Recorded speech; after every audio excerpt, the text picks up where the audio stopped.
Hey everybody, happy Sunday. I hope that wherever you are and whatever you are doing, you are having an amazing weekend.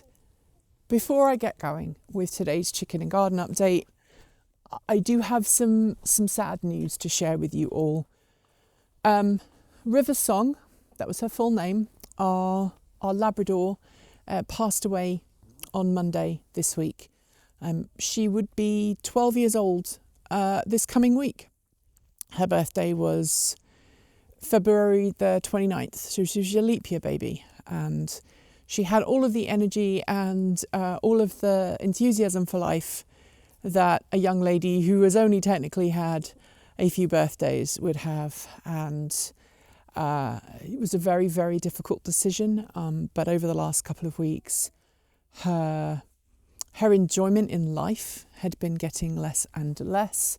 And while she would still come out here and chase a ball and show interest in the ball and food and everything else, her pain levels were increasing and she was finding it increasingly difficult to get comfortable. She had some growths, some masses on her front leg and also on one of her hind legs. And she, that we'd seen the vet a couple of weeks earlier, and the vet had said, look, given her age, I'm not sure it's going to be safe for her to have surgery to remove them.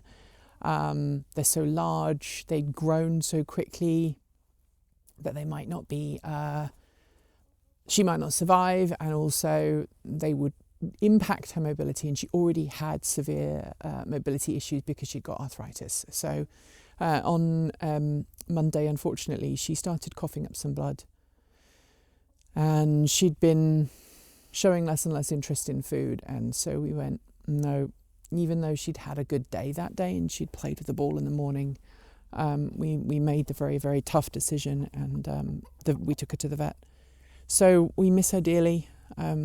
Ghost and Sky are wondering where she's gone.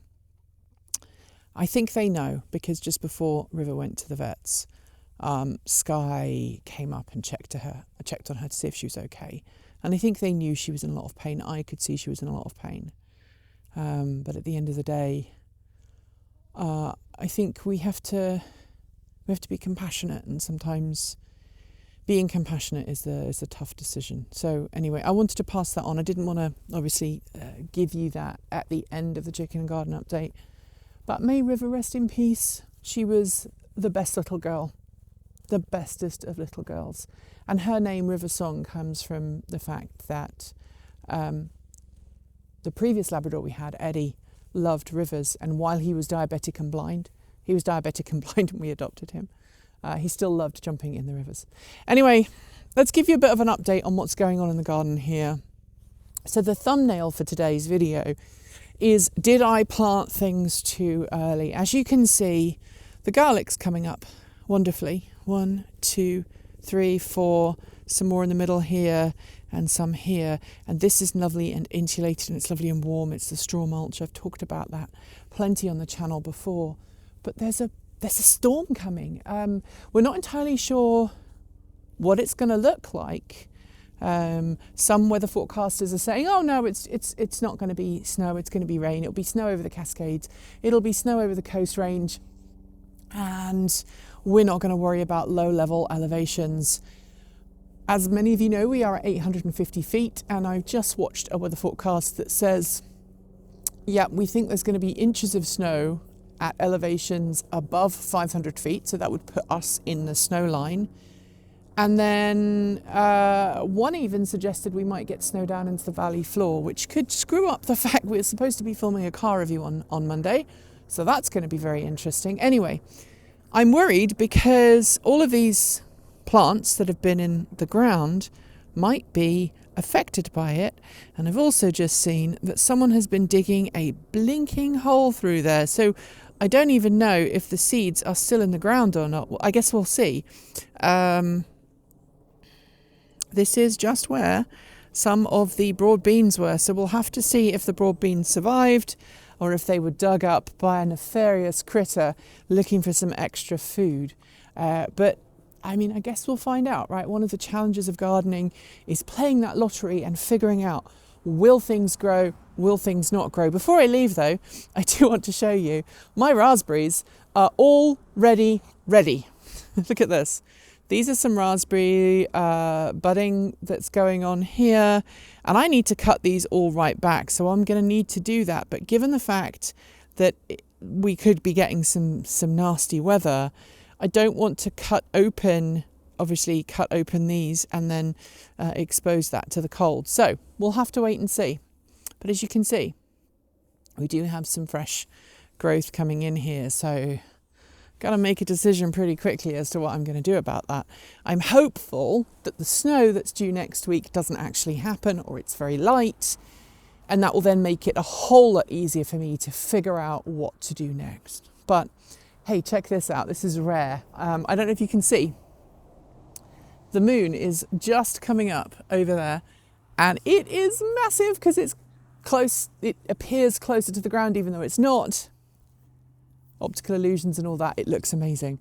The chickens are doing great. They have started laying more, and while that's very muddy and not the greatest right now, Charlie and the ladies are doing just fan-dabby-dozy. I'm actually going to put them to bed because it's going to be dark in about 30 minutes. As you can see, as I mentioned, the moon is out.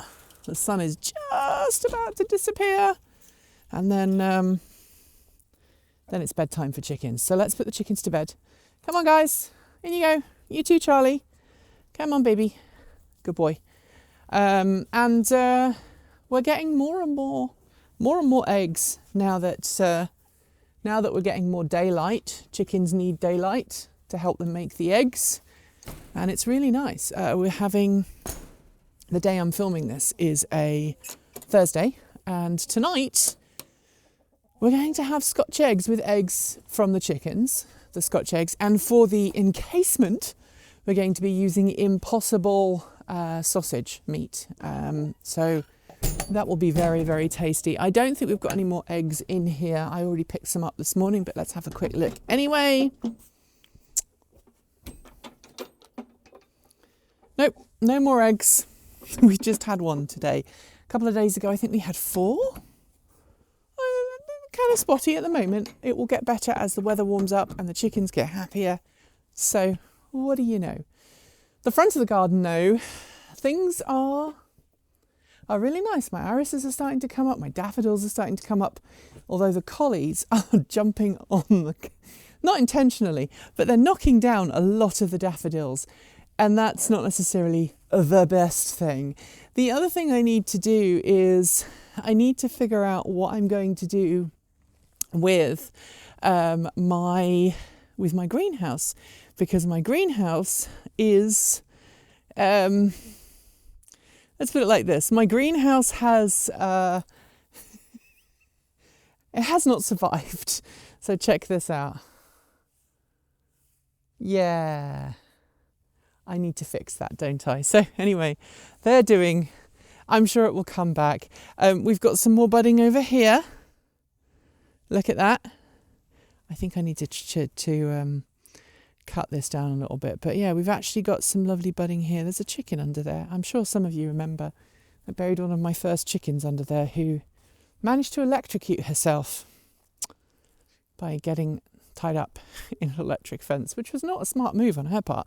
And then over here, the apples have started thinking about waking up. But again, I'm really, really worried. Same with the cherry trees. I think we're going to be okay.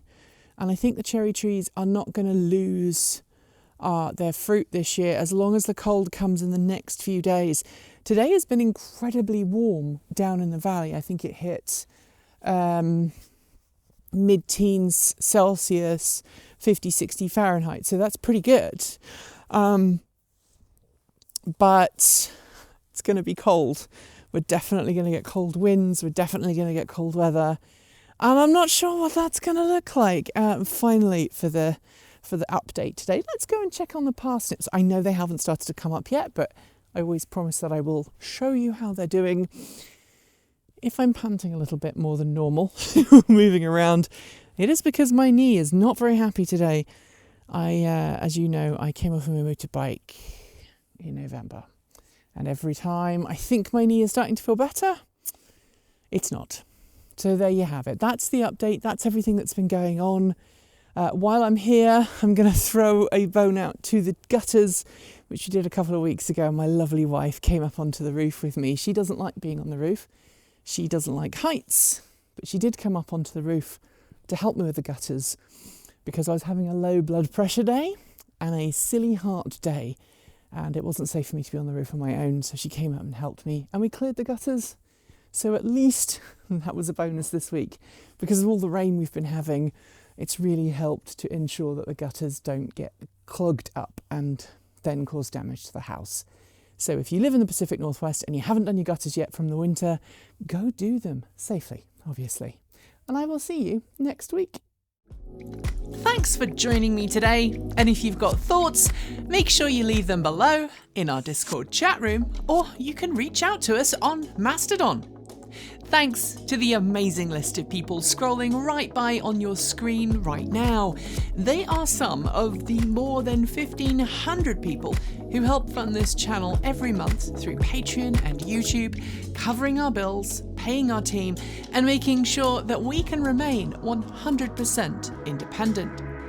If you'd like to join them and see your name listed here, just follow the links below. There are a range of different tiers you can sign up for, from as little as $1 a month, or if you pay yearly, just under $11 a year. A massive welcome to our newest supporters: Carl B. Knapp, Stoyle Pankoff, Smithers, John Strott, Kelly, Joseph Valentinetti, John Flint, and Nate Fritz. To join the list and get your shout out, become a paid Patreon member for your week of fame. If you'd like to support us with a one-off donation, you'll find links below to make Ko-fi and Bitcoin donations, and we even have an old-fashioned PO box you can reach us at. The address is also below. And if you're in need of some swag, you'll find our swag store also in the down below. This month, we're campaigning for an end to charging deserts with an amazing new t-shirt design by our in-house artist and animator, Erin. Get yours today by heading to our Redbubble store. We've got some great content coming up, so make sure you're subscribed on PeerTube or YouTube, and we'll see you soon. We make new videos every Monday, Wednesday, Friday, Saturday, and Sunday. If you want more, the mighty algorithm thinks you'll enjoy this video, but we think that this one is also well worth a look. See you soon, and as always, keep evolving.